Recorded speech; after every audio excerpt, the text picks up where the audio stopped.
Honorable Excellencies, dear fellow ministers, I'm going to make it in English, as I always did.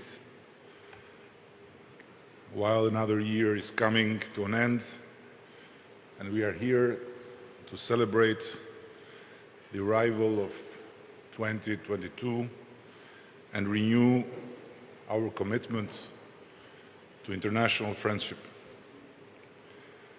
I'm proud of many things this country represents and of many things we have accomplished so far, especially in the very tough last 2 years when, with your help, we fought back after a devastating earthquake and we didn't regress on what we had to achieve while facing a globally challenging pandemic. Let me say that despite the ongoing difficulties that we face as a country, but also beyond, I'm confident that more will be done in the year to come. The coming year is a crucial one for Albania, as it prepares to occupy in January its seat as a non-permanent member of the Security Council of the United Nations, an institution that better than anyone embodies the spirit of both cooperation and responsibility that defines your daily work. It is a historic opportunity for Albania, a country still scarred by decades of isolation and paranoia, of hostility to other nations, of entrenchment in its own ways and delusion about the motives of others. That we are now able to join the Security Council with other countries that we no longer see as enemies to fight, but as allies with whom to build a better world, shows just how far we have traveled. But this historic opportunity also presents itself at a time of a great challenge, not just for my country, but also for all of yours. Not just for Albania, but for the Balkans. Not just for the Balkans, but for Europe. Not just for Europe, but for the world. These are demanding times for all of us, and the challenges we face sometimes seem greater than what we can cope with. Greater is also the needs we have for each other, large and small, developed or developing countries, Westerners or Easterners, Northerners or Southerners. As we navigate one crisis only to find ourselves in another, in what seems to have become a permanent state of emergency, it is essential that we do not let that state of emergency take hold of our minds. It is vital that we do not retreat to isolation, suspicion of what is different from us, the fear of what we cannot control. Albania knows all too well what the cost of that isolation is. We have no lessons for the world but one, the one we have learned in the hardest way. No country can manage this alone. The new challenges we face are increasingly unpredictable. They do not lend themselves to the adaptation of solutions that have already been tried and tested in the past, to large nations imparting lessons to smaller ones. We are all new to the challenges. We are all in this together, and we can learn from each other's successes and failures. An injury suffered in the most remote corner of the planet is a potential fatal blow to its core. Its effects, as we have learned with the pandemic, are immediate, everywhere. The consequences are lasting. The enemies we confront are increasingly invisible. Health emergencies, climate change, the anonymous power of disinformation, fueled by the development of new technologies. But as we all confront those invisible enemies, we must not become invisible to each other. We must revisit not just the basis of the social contract between governments and their citizens, but also that which binds different governments to each other, to make sure that we don't sacrifice rights, but expand them, and that we don't diminish our commitment to values, but show that we really practice what we preach. Governing a small country is hardly easier than governing a large one. Serving a large country has often been easier than serving a small one, as you ambassadors know better than anyone else. But in the world in which we live, leading large countries means increasingly leading not just large countries, but humanity as a whole.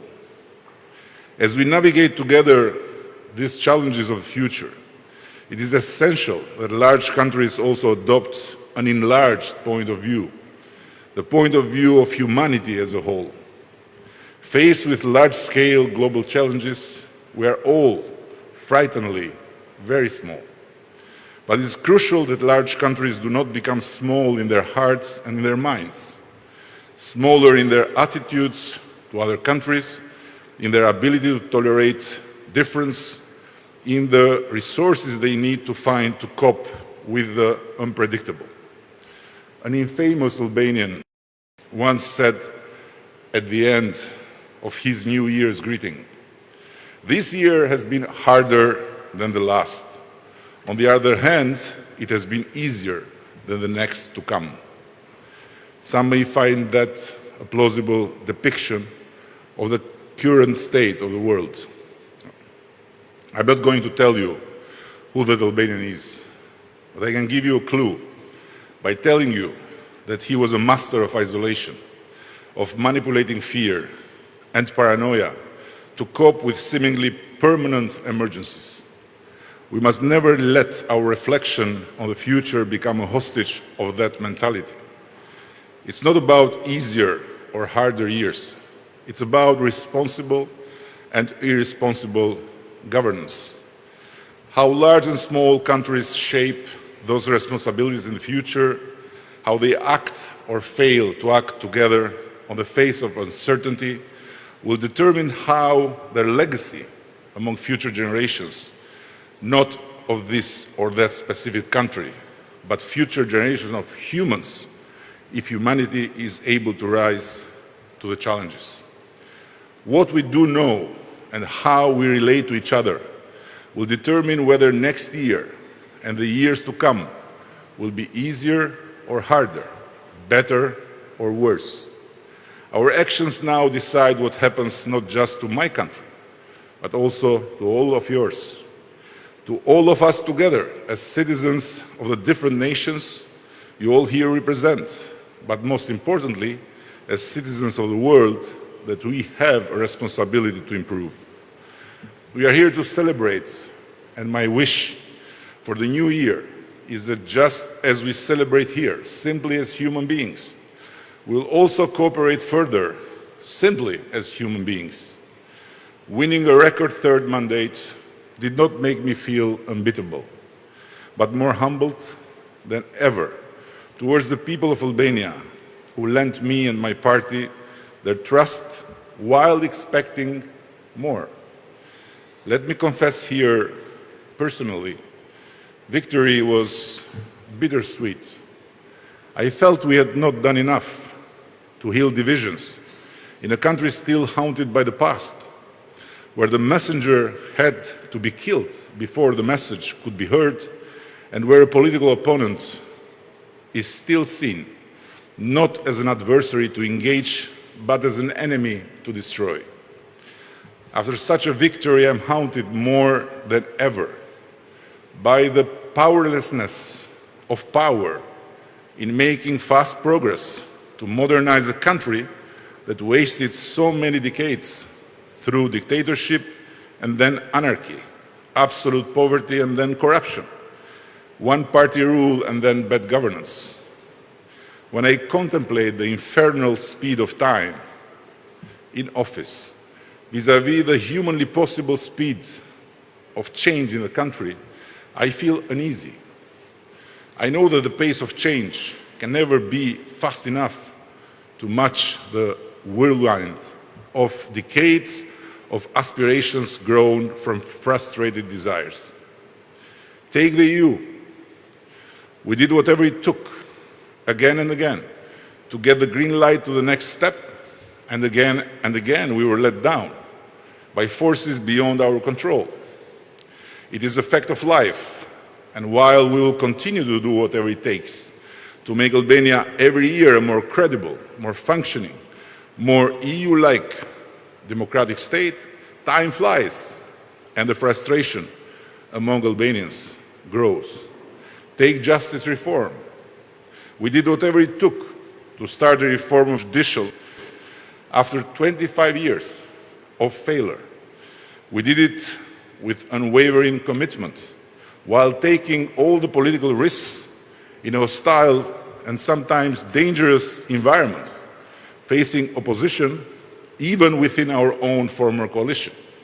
We promised people that the new justice system that brings fairness to all is finally on its way, and I still firmly believe that it is.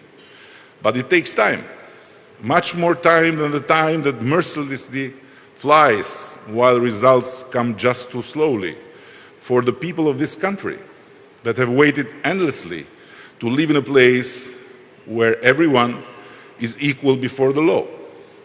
It takes patience, much more than this nation has left, while the usual suspects of the past have the guts to still make grotesque threats with pitchforks or comebacks in the name of sovereignty, dignity, purity. Take the fight against corruption. It takes political will. And yes, we have it. It takes reforms all over the board. And yes, we've embarked in all of them. It takes modernization, of course. And yes, we are working incessantly for it. Nevertheless, it takes, first and foremost, an independent and fully functioning justice system. While all we can do so far, while we wait for its benefits to materialize, is to take advantage of digitalization and new technologies that can help developing countries leap from one era to another just in a few years. But it can hardly be enough to relieve people from their growing impatience and frustration, despite the indisputable changes that we continue to make. Take the further upgrades of healthcare, education, public administration too. We did more in 8 years than decades. But how can it be enough while the world we live in is so interconnected and Albanians are so intertwined with the world that the government is bound to be compared with the neighboring European Union, where healthcare, education systems, public administration have been built long before in Albania there was a state. Take inequality and social justice. We did a lot, but still a far more lot remains to be done. And I won't go on. I did not mean to present you with a litany of complaints, nor with an outcry for sympathy with my reflections on the search for lost time. But it is the end of another year after all, so if not now, when? Having to lead the country for a third unprecedented mandate is an honor and a privilege that I am the first Albanian to have. To me, this means something so important and so obliging toward the people of this country that I cannot find the words to express, and I am committed to give it all of myself to pay it back as much as it is humanly possible. In the coming days, I'll launch a new initiative of the government to open a new page of interaction between us, the government, and the people, independently from their political affiliation. These are very challenging times, and we have to act all together like citizens of Albania, like fathers, mothers, and children, like brothers and sisters, like people that want to give their best to their country, like humans that want the best for such a beautiful portion of earth that we are blessed to call home. The future we all want cannot be built just with our convictions and the freedom to express them, but also through our will to listen more to each other and work more closely together, despite our differences. If it seems too much easier said than done, when it comes to party politics, it should not be as difficult when it comes to the involvement of ordinary people in the common decisions we have to make. And who knows, in the run, it might help with decisions between political parties too. So, let me conclude by wishing that the new year will be for Albanians the year of listening to each other as humans, of relating to each other as people with a limited time on earth, as beings whose life goes too quickly to waste it in destroying each other as enemies, as opposed to building together a shared future for their children. Thank you.